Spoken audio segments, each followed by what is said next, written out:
laglagan na. One game to determine kung sino ang pupunta sa LCQ Last Chance Qualifiers at kung sino ang uuwi. Pre, sa taas.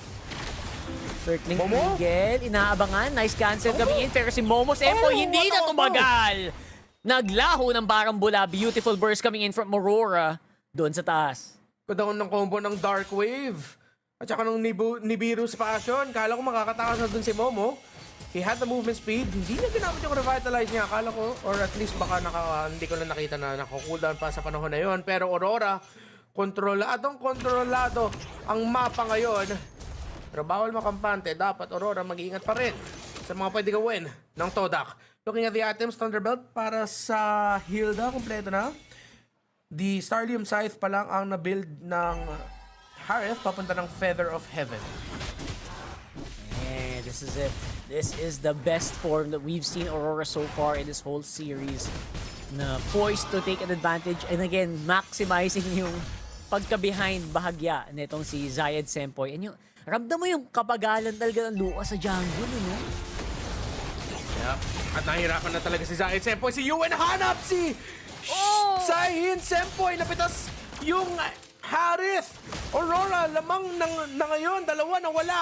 Kinokontrolado na nila ang mapa ng Todak. Dapat pala binabati ng malala eh. And yun na nga, nakaisa. -2 make that actually. And because of that, Domain, easy turtle naman to. And actually, pwede pang ubuhan ng Torre dito. Ano yung gustuhin nila?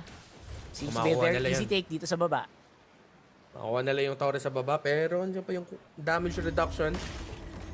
Apat naman yung minion wave nila sa tower lock na lang nila. Tsaka yung turtle, nakuha na rin ni Demon Kite. In the lead at in the zone ngayon, ang Aurora. Nahirapan na ang Todak sa tempo na nilalaro ng Northern Lights. Mapaburst dito, iba talaga yung- Zayed Sempoy.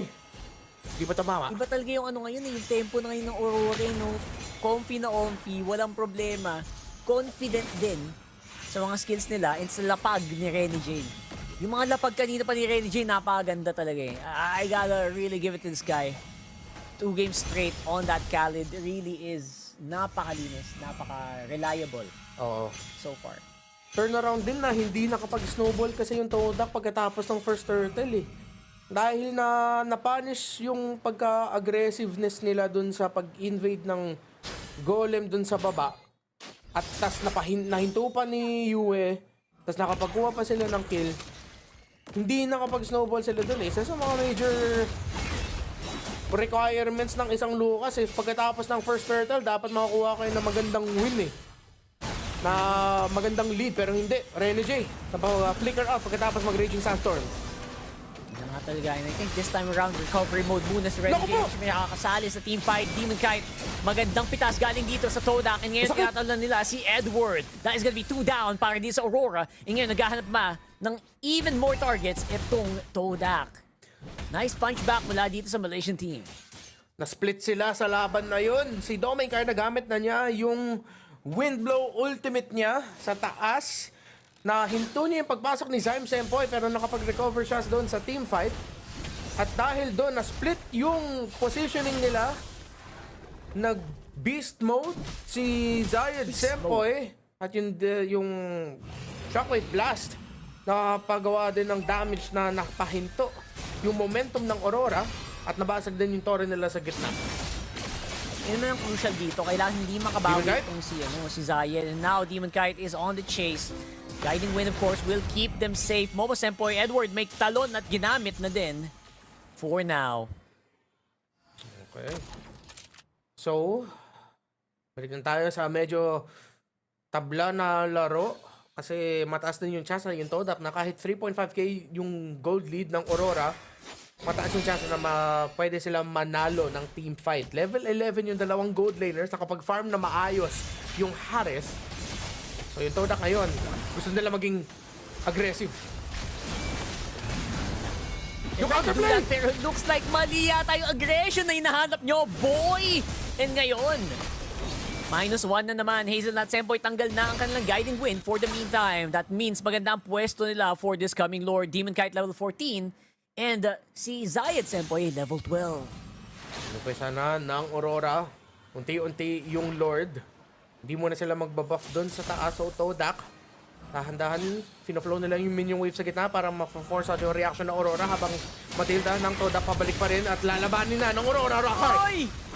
Nice collapse dito. And I guess they will need to keep their Zayed! distance pero hindi na pala kailangan. Zayed, Senpoy, tanggal ang retry dito ng Todak.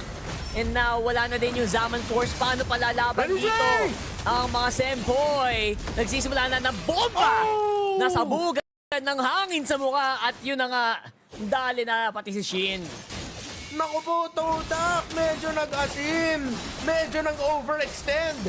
Ang laban nila sa mid lane, nag-overextend din si Zayed Senpoy sa laban sa may Lord Pit.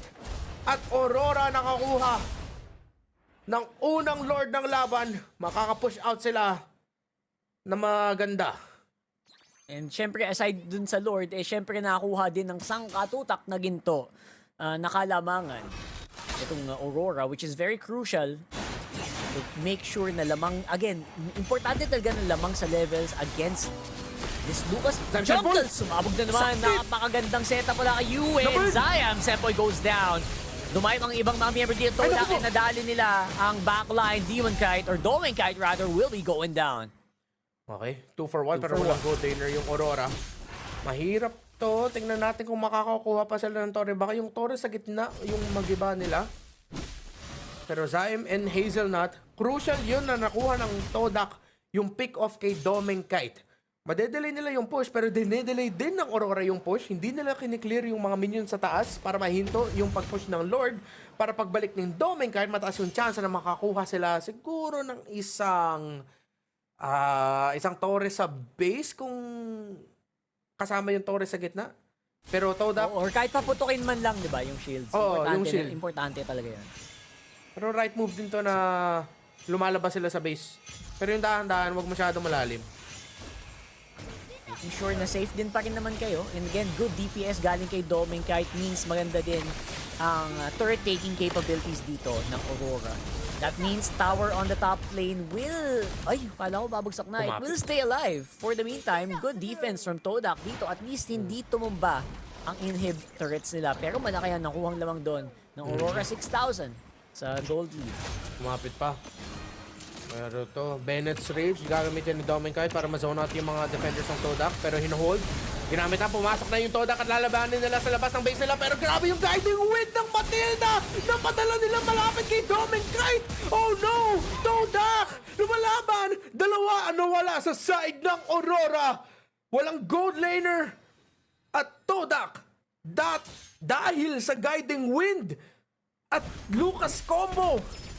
Ang lalim ng lipad na yun! Nakapasok ni Lucas pero at the same time they did suffer. Naging alay si Hazelnut Senpoy doon and Oo. si Zayam Senpoy. So honestly, taking out the gold laner, sobrang crucial din for Todak. So siguro sabi nila, sige, dahan-dahanin lang natin to. All is good in the hood. Just make sure na kaya nating at least si Doming lang, di ba? For malayo naman yung mga minions, so Todak wala din Oo. magagawa. And yung Lord, hindi pa naman nag-spawn. Ito yung crucial Grabe na moment. wag magpapapitas and I think they're doing it right now. Renegade though might be in trouble. Pinisukan na ng Circling Eagle nitong si Hazelnut Senpoy. One crucial ultimate down para dito sa coming na Lord. Ngayon, ang question din, meron bang Raging Sandstorm? Nirush. Si Renegade, I think it will be up in a few seconds. Nirarush na lang. Zayt po malapit pero dahan-dahan na lang by Aurora. Nakita na nila yung Lucas. Ginamit na. Domen Kite pa rin! Nakapagkuha ng Lord! Aurora! Balik na lang sa base! At Todak sabi, balik na rin tayo. Kailangan na lang natin depensahan. Nakapag-last hit pa doon si Doming! That was perfect. That was perfect. Actually, alam mo yung ginawa niya? Binomba din ni Yue. Sinabay-sabay nila lahat ng skills nila. Good luck ma-retry yun. May snipe na.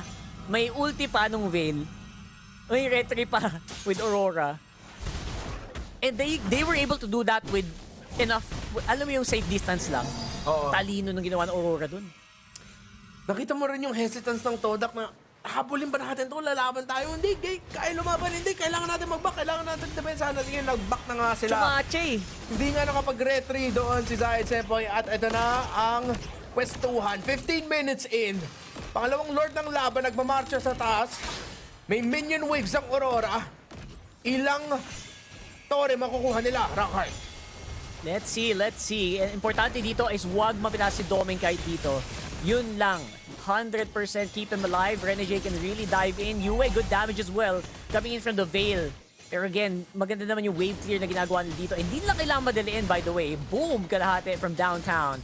2 inhibitors going down para dito sa Todak.